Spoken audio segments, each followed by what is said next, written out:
No one has more state pride than New Mexicans. The vibrant culture, bold flavors, unique history, and dramatic landscapes under our Zia sun are like no other. And the people of New Mexico are a rare breed. As diverse as we are, together we breathe life and soul into this high desert land, a land that promises adventure. I'm Michael Newman, and as your host, I'll be taking you with me as I seek out the best the Land of Enchantment has to offer. New Mexico, it feels like home to me. It feels so true.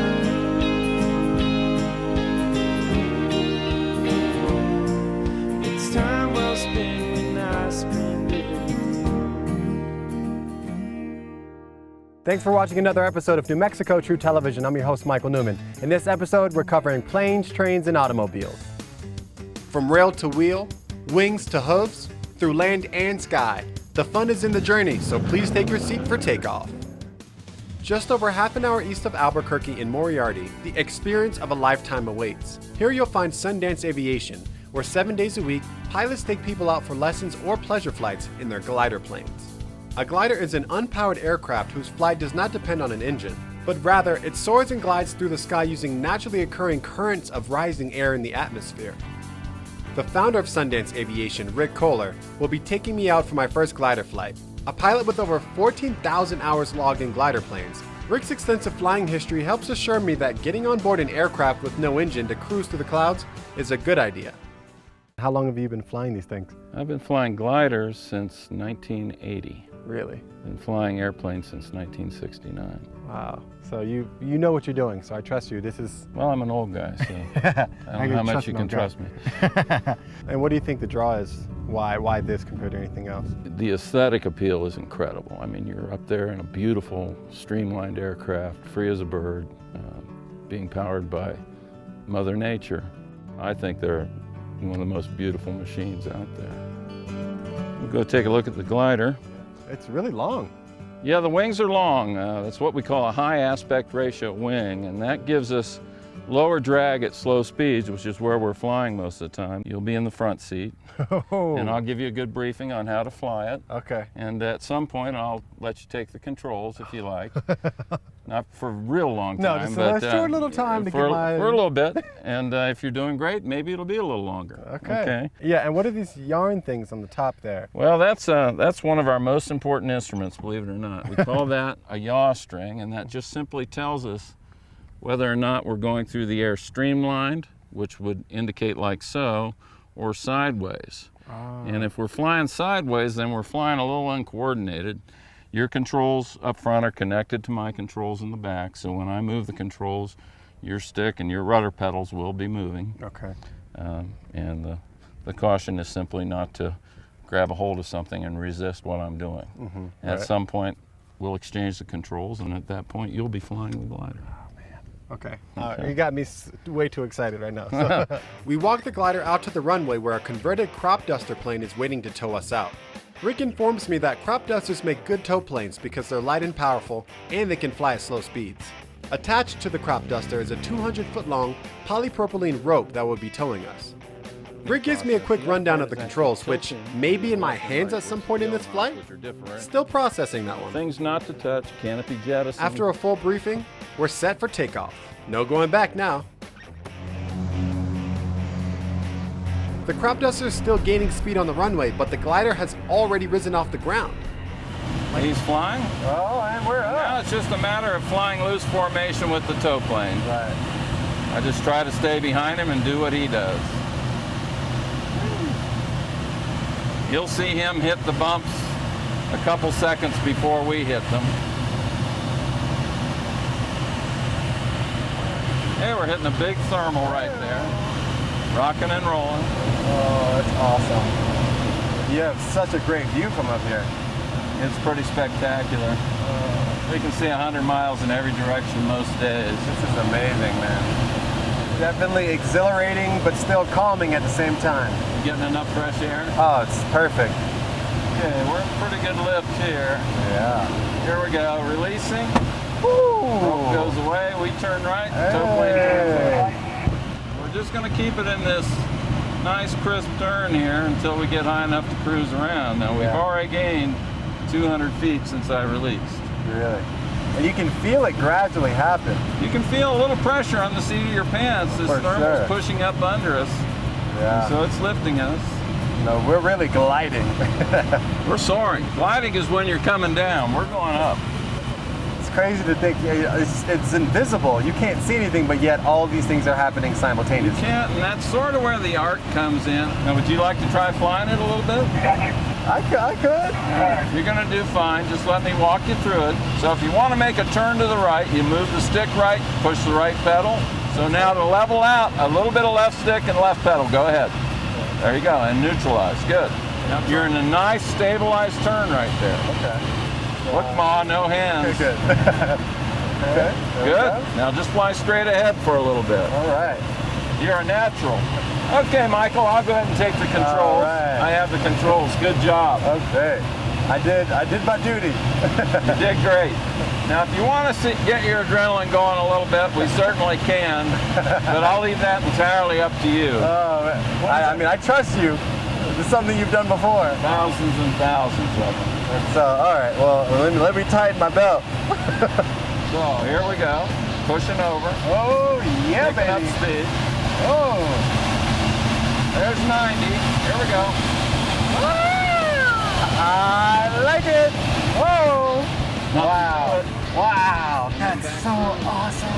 Want to do another one? Good. Yeah, let's do another one. Wow. Hey, 3Gs. How you doing? I'm good. Oh, you're a natural born pilot, my man. You made that look easy.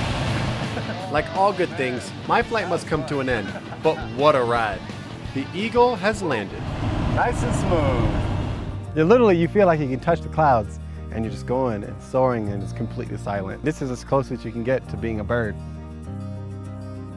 Sundance Aviation is located at the Moriarty Municipal Airport, just over half an hour east of Albuquerque.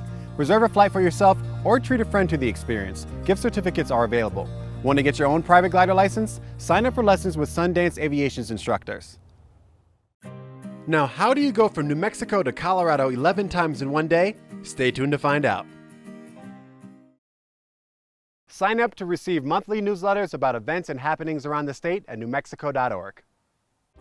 And now, from the pages of New Mexico Magazine.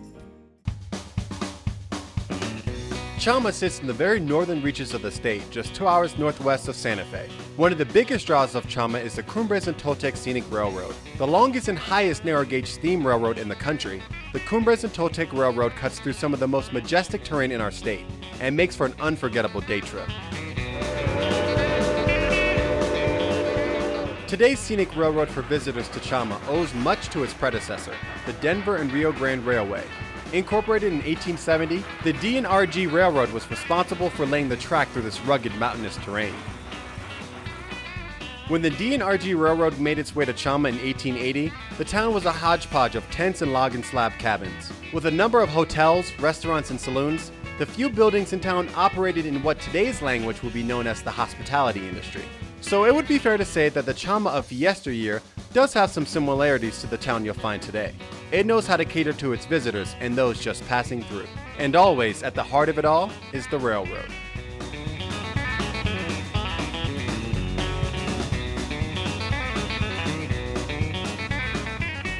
I am definitely excited to experience this journey through time. And I arrive at the station early to check out the scene before the other passengers arrive. There's a lot of preparation that goes into getting this train on the tracks. The train is loaded up with coal, and the engineers fire up the engine to get it hot and ready to produce the steam necessary to make the train go. All aboard! Over the course of 6 hours, this locomotive weaves and winds its way through the mountain and passes of northern New Mexico, and crosses the border of Colorado a total of 11 times before the ride ends in Antonito, Colorado. From the comfort of your rail car, or from the open gondola that once carried coal, ore, gravel, and other freight, you can take in the views of the unspoiled and stunning landscape that engulf this narrow railroad track. So Bob, tell me about this railroad and how it was started. It was actually incorporated in 1870 by a Civil War general. His name was William Jackson Palmer. And the initial idea was to go from Denver all the way down to El Paso, and then eventually go to Mexico City. And as you see here, this whole line basically was the opening of the West. Right. And of course the scenery is unmatched. Why do you think it's important to preserve and interpret, the Cumbres and Toltec Railway? Well, if we start to forget our past, we won't know where we're going in the future. I mean, Wyatt Earp rode this road. Bat Masterson, John Henry Doc Holliday rode this train.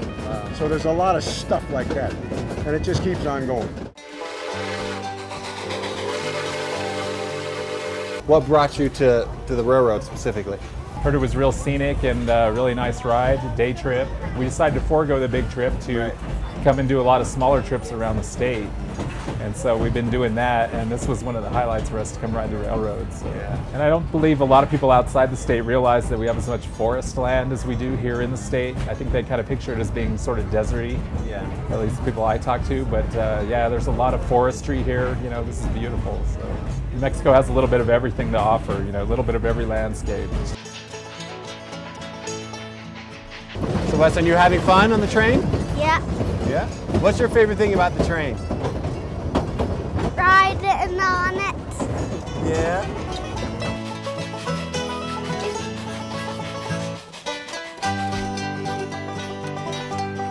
Are you having fun so far? Yeah. What makes you guys come to the train? I used to watch videos of this train. This actual train. When he was little, yeah. Wow. How does it feel being here on the actual train? Pretty cool.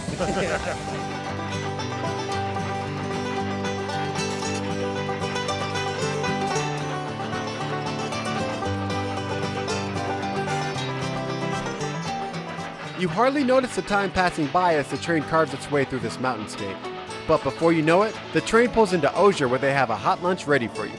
After a satisfying lunch, the train lulls some of the little ones to sleep. But Weston and I are both wide awake, and it turns out this 5-year-old is a great traveling companion.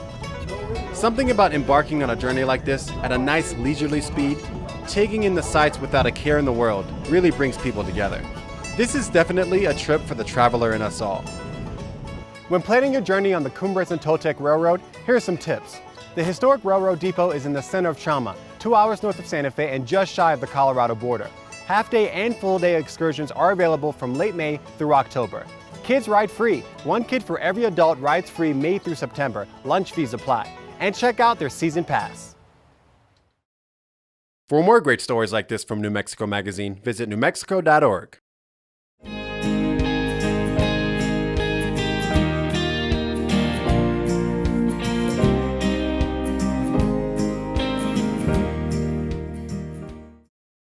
When in Raton, make a point to head to the station. Right on Main Street, this old gas station has been brought back to its original glory by local Frank Ferry. While many folks cruising through town stop to take photos in front of this historical backdrop, the best part about this place is that it's become the town's clubhouse for car aficionados, and you can find their sweet rides parked out front. This is basically a hangout. This was an old gas station here in town, and Frank bought it, and then he started fixing it up, and he uses it for his maintenance. But every so often he'll call up and say, I'm not doing anything, and we all show up down here just to, to drink pop, listen to the old music. It's always playing in there. It's quite a place. Like old times, Frank. Hi guys. Hey Frank. How are you? You're cooking it up right now. I don't want to disturb you. All right. Oh. I'll be with you in 1 second. Okay. Yeah, this is the place to get fed. And then you have all this eye candy in the parking lot here. You almost have to pull over when you see it to see what's going on. That's the benefit of stopping at the station. So have you guys been doing this for a while? We have. We turned it into this kind of a thing probably 10 years ago. So I told Sandy, I said, well, I guess we'll just paint the whole thing up and put our old cars in here and just have cruise nights and a hangout for old guys. Yeah, it's like a little man cave. Yeah, it is. It really is. I'll come up here like any time in the summer, and there may be cars pulled in here and they're using it as a backdrop to take pictures, park their old cars out front, which is fine with me. Help put Raton on the map. While the cars out front are pristine and fully refurbished, Frank takes me in the garage to have a look at his latest project. Oh, cool.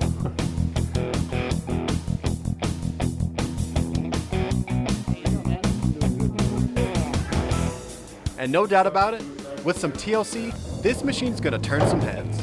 Wow, that's a beauty. Yeah.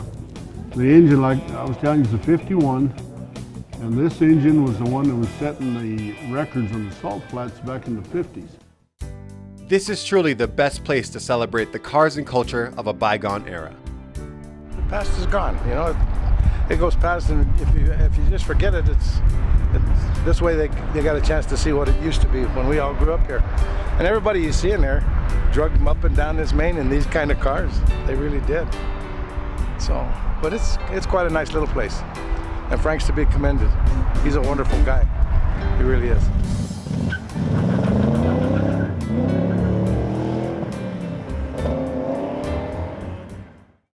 And now, here's another New Mexico true treasure.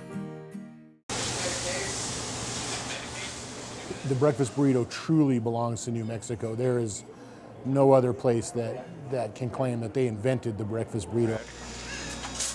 My father is a very humble man, and he would never, blow his own horn. But he basically did sort of come up with the idea for breakfast burritos back in about 1975. When he was young, he'd always wrap bacon into a tortilla and eat it. And he thought, well, I could throw some potatoes in here and smother it in chili and cheese, and I'll call it a breakfast burrito. And so he started serving them. He started serving breakfast burritos here in Santa Fe. Well, breakfast burrito is egg, hash browns, cheddar cheese, and we think green chili, wrapped in a tortilla. Homemade flour tortilla with hash browns, eggs scrambled, green chili, and cheddar cheese. To me, a breakfast burrito is a culinary delight. I love breakfast burritos. I eat them constantly, and I eat a lot of different ones. Well, they're just so darn wonderful now, aren't they?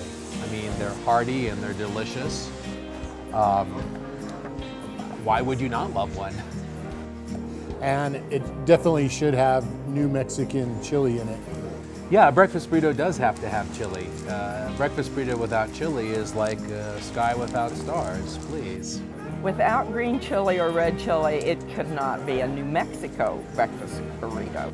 And everything else is just like icing on the cake, a little carne alevada in there, or bacon, ham, sausage, chorizo. That is the most ordered item in the store. Some will get it with bacon, some will get it with carne alevada, which is very New Mexican, or maybe they don't want cheese or something along that order. So you can have 10, 12 variations of how you would want it. You wrap that up with some good New Mexican chili and you got a great breakfast burrito. Last year at the Balloon Fiesta, we sold close to 20,000 burritos in 9 days, breakfast burritos. The Balloon Fiesta, oh my gosh, thousands. We can sell over 1,000 a day. It's really a meal that you can either hold in your hand if you have it where you want to take it to go, or you can make a meal of it on a platter. I think one could say that the breakfast burrito sort of handheld roll has become the standard breakfast to go here in New Mexico. It's almost like great fair food. You can walk around while you're eating it. I would love to go down the New Mexico breakfast burrito byway myself and see what different people are doing with breakfast burritos. I think mine are the best, of course, but I always love to learn from other restaurants. It's a great way to have breakfast.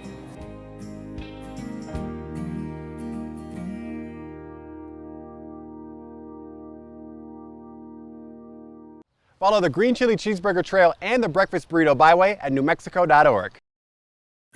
Up next, taking on the mountains of Ruidoso. Ruidoso lies in the Sierra Blanca mountain range, and its alpine scenery lends to all kinds of awesome activities, two of which I'll be trying today. Up first, mountain biking. Hey, how's it going, man? Good, man. How you doing? Good, I'm Michael. Michael, I'm Brett. Nice to meet you. Brett, nice to meet you. It's a gorgeous day to go riding right now. It's always, couldn't be better, man. Yeah, and you're on your whole get up, got the GoPro. I feel so unprepared right now. Am I going to be okay on this? No, you're fine. You're fine, just like that. Okay. You'll see once we get up there, man. All right, let's hit the gondola and get up there. Ski Apache just put in new gondolas, the only ones in the state, so you can cruise to the top of the mountain in style. So like I said, I'm a novice, so I don't know much about like mountain bike riding, but I know they can be kind of steep sometimes. So am I gonna be okay on this? I think you'll be good, man. Like I said, this one we're gonna go on right now. It's good for people who are just starting out. It's good for people who've been riding for a long time. It's can hit us pretty much as fast as you want to go. That made me feel more confident for what was in store. No matter your level of experience, Ski Apache has trails for every type of rider.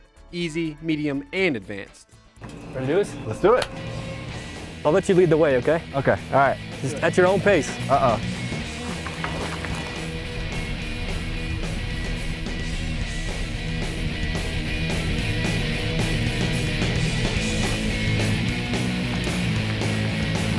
Cutting along the ridge, the stunning views can make it hard to keep your eyes on the trail.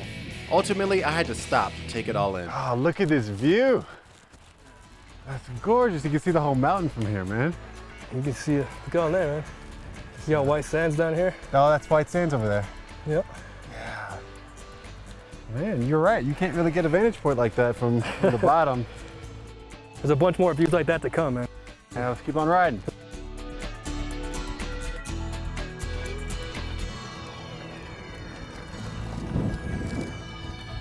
And this trail has everything.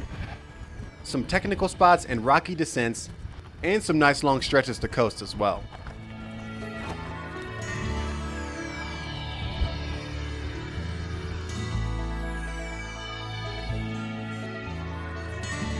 If going 20 miles an hour downhill is not good enough for you, taking in this beautiful, beautiful vista, and you get to call this home.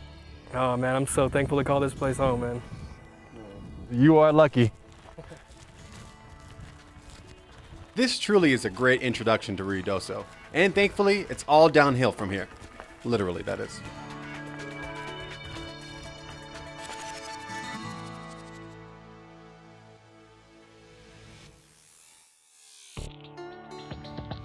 Once I made my way down the Sierra Blanca Mountains by bike, I headed for the neighboring Sacramento Mountains to the Inn of the Mountain God stables for my next adventure, Landscape by Horse.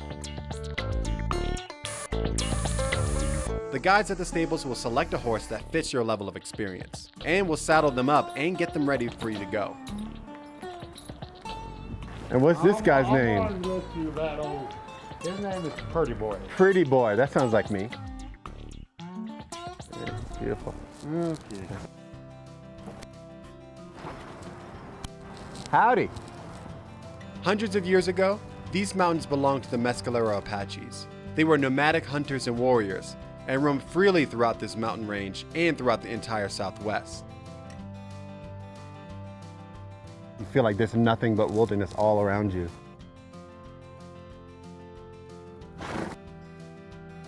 If you ask me, this is how you spend a Saturday. I'm coming through. Ho, ho, ho, ho, ho, ho. I'm Michael Newman, and this is New Mexico True Television. Ultimately, this homeland of the Mescalero Apache people beckons to be taken in by horseback. He's ready for dinner. Here's some tips for your outdoor adventure in Ruidoso. Mountain bikes, helmets, and gear are all available to rent at Ski Apache. You can get a pass for a single ride, half a day, or a full day. Reserve ahead of time for a horseback ride with Inn of the Mountain Gods, and the stables offer a free lunch with every ride.